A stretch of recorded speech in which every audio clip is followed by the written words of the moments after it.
Hi everyone, it's Megan Grabner with Above Ruby Studio. Thank you so much for joining me. I hope you're doing fantastic, and today we're going to make a really fantastic project. We are going to make a scrapbook layout, piecing some pictures together, using some great tools, and having some fun with a favorite picture of mine. All right, let's get started. We're going to use some My Mind's Eye home collection paper. That's mostly what this is. I also have some black cardstock. Now nobody make fun of me. I know y'all want to, but this is my picture of Donny Osmond at a concert I went to. He actually stopped the concert for me because a security guard pushed me when I was trying to take a picture of Donny. He stopped the music, stopped everything, and a friend of mine was sitting next to me as I was taking the picture in the very front row. I know I'm a Donny freak. But anyway, we're using this picture of Donny Osmond in this layout. And I have several strips of paper. Some are scraps, some I actually cut out of the pack. This is all from the home collection. And we're going to actually go ahead and get started using this black. It's 12 inches long, but it's only 9.5 inches wide. I cut a strip out of it. But I'm going to use this as the base of my page, my paper. So what I'm going to do is show you really easily how I am just going to go ahead and line this up. I'm just going to go all the way to the circle, these circles here. And from these circles, I'm going to put I can put my glue down, or I can just easily trim this off, which is what I'm going to do here. Make sure I'm at the right spot still. It's 4 up. Yep. All right, so I can measure this too, but this is just the easy way of doing it, the cheater way of doing it, so that you don't have to take time measuring and figuring it out. I can just cut, set that aside, and I can use my ATG gun. Run this right along here. Grab my page back. And this is so you can actually line this up so that it's a true 12 by 12 sheet of paper again without wasting a whole sheet of paper on top. So we're going to line it up from top to top. We'll actually just do it this way. Line up your top ends. And then we'll just lay our paper back down so that it's lined up and then press it down. And now we know we have a true 12 by 12 sheet of paper without wasting any paper. Makes sense, right? All right, so now what I want to do is this is kind of an inspired page from something I saw in a magazine. It's my own, but I saw it, I believe it was in Scrapbook, etc. I'm not really sure, but I saw it in a magazine somewhere.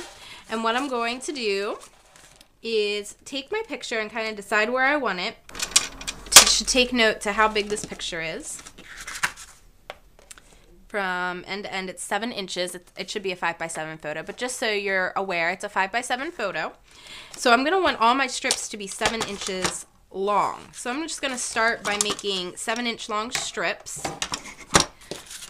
of paper here.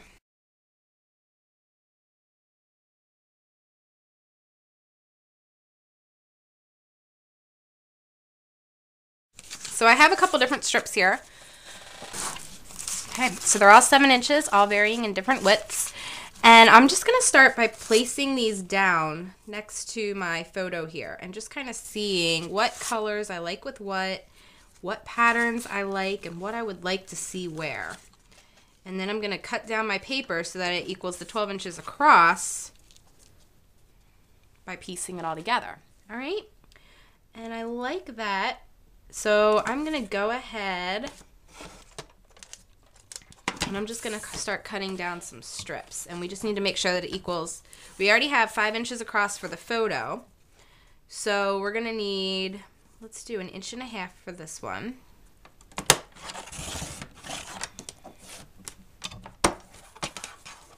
I'm going to, 1.5 inches plus 1.5 inches is 3 inches. So let's go ahead.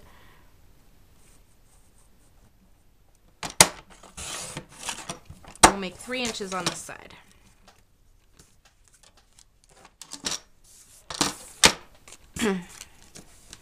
And what I'm going to do with this particular piece, I'm going to grab my brand new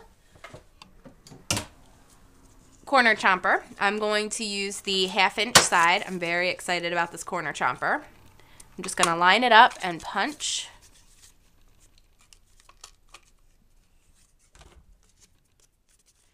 All right, and that's going to go on the farthest outside edge. So I'm going to go ahead and tape that down. Again, using my ATG.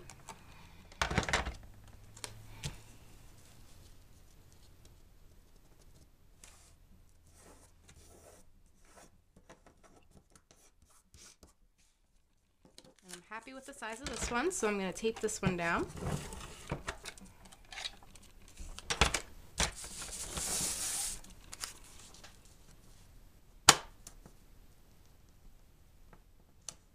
You could use a grid to make sure you're exactly even. I'm not all about the exact science of this. I just like having fun with my photos and making easy layouts. All right, so we have a little gappage in between each one, so we're gonna have to keep going on, making sure that we get everything to fit in here, but I think we'll be all right. I am not going to worry about it at this point. We're just going to keep gluing our pieces down. The important part is that they are the same height as the picture all the way across. All right, and this last slice fits right in there perfectly, and I'm going to go ahead and I'm going to round the corners of this one as well, making sure I'm on my 1/2 inch side. Line it up.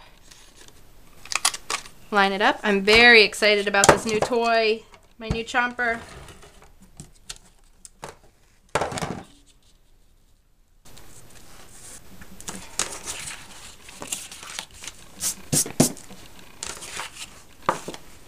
All right, now what we're going to do, I'm going to take some of these extra pieces. I'm going to round the edges of these.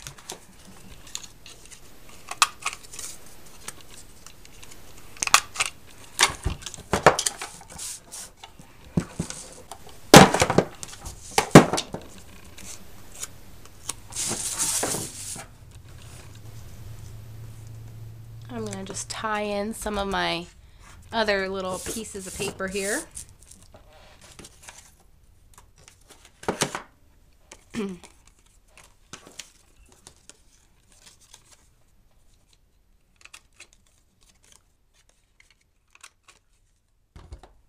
going to slice this one down a little bit.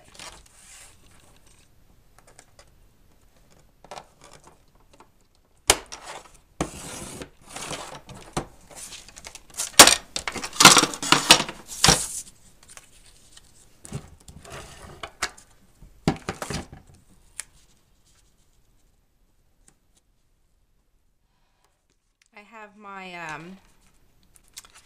thickers here, and I'm going to go ahead and I'm going to write out Donnie with them.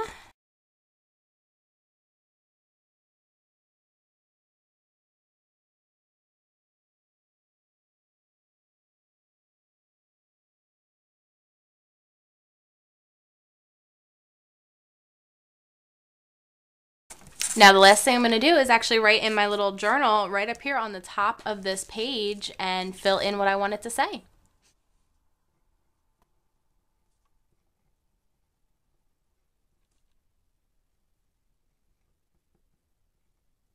Final touch, some Viva Decor glitter liners. I am just going to finish off my page. There's plenty of glitter on here.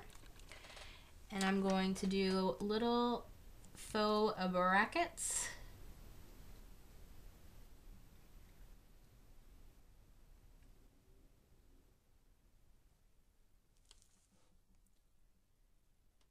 This glitter liner is awesome to write with. Really easy to do too. Doesn't have to be perfect. It's the beauty of the page. I hope you enjoyed this fun layout, learned a few tips and techniques, and also had fun going down memory lane of my Donny Osmond experience with me. Thanks for watching. Bye.